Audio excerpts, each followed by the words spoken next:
Magandang hapon, Luzon, Visayas at Mindanao. Narito ang latest na lagay po ng ating panahon. Habagat pa rin ang nakakaapekto sa kanlurang bahagi ng Northern Luzon at patuloy ang magdudulot ng maulap na papahurin at may tsansa o mataas na tsansa ng mga halos tuloy-tuloy na pagulan at pagkidlat pagkulog, especially po dito sa Ilocos Norte, Apayao, maging sa lalawigan ng Batanes at sa Babuyan Islands.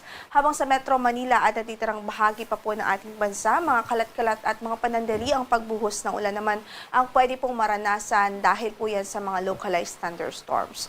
So sa ngayon, ang weather system na prevailing sa bansa ay ang habagat o southwest monsoon at wala po tayong low pressure area o bagyo na minomonitor ngayon sa loob ng ating area of responsibility.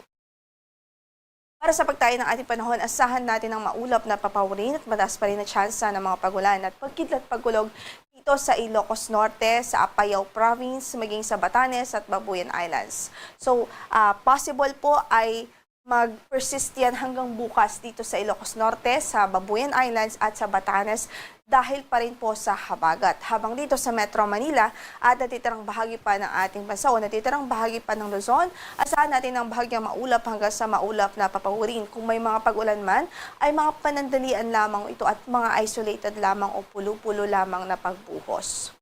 Para sa ating forecast ng ating temperature dito sa Kamaynilaan from 27 to 34 degrees Celsius for tomorrow, 17 to 24 sa Baguio, 26 to 31 sa Lawag, 27 to 35 sa Tuguegarao at 25 to 35 sa Legazpi City, habang sa Tagaytay ay 26 hanggang sa 32 degrees Celsius.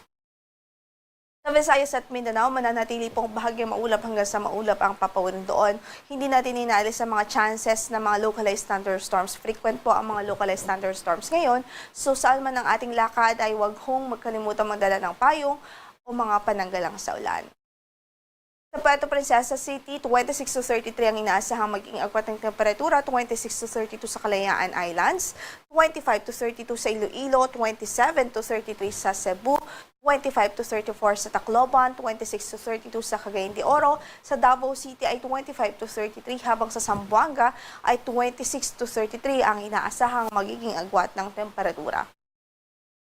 Kasalukuyan, wala naman po tayong gale warning na nakataas sa anumang bahagi ng ating mga baybaying dagat. Panayad hanggang sa katamtaman ang magiging pag-alon ng ating karagatan sa halos buong kapuluan. Maliban po dito sa extreme Northern Luzon or sa Northern Luzon, wherein we're expecting na moderate po ang pag-alon dyan from 1.2 to 2.5 meters na wave height.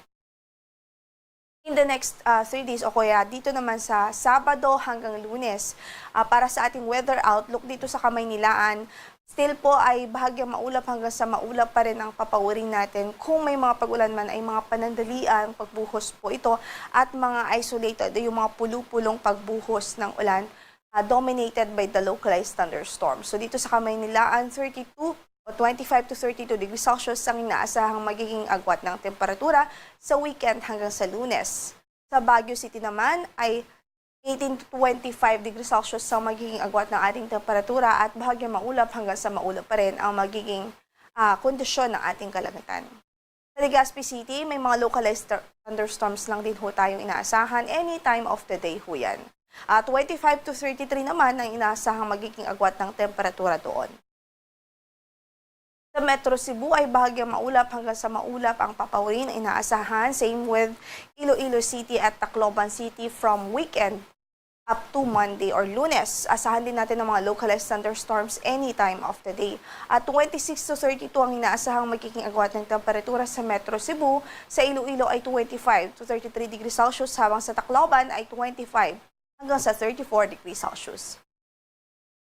Sa Mindanao naman, wala tayong inaasahan ngayon na malawakang pagulan liban sa mga localized thunderstorms. Ibig sabihin, very possible pa rin ho yung mga panandaliang pagbuhos ng ulan anumang oras po. Sa weekend hanggang sa Lunes ho yan. 25 to 33 ang inaasahang magiging agwat ng temperatura sa Metro Davao, sa Cagayan de Oro ay 26 to 32 degrees Celsius, habang sa Zamboanga City ay 25 to 33 degrees Celsius. Ang sunset natin for today is 6:25 in the evening at sisikat ang araw bukas sa ganap na alas 5:27.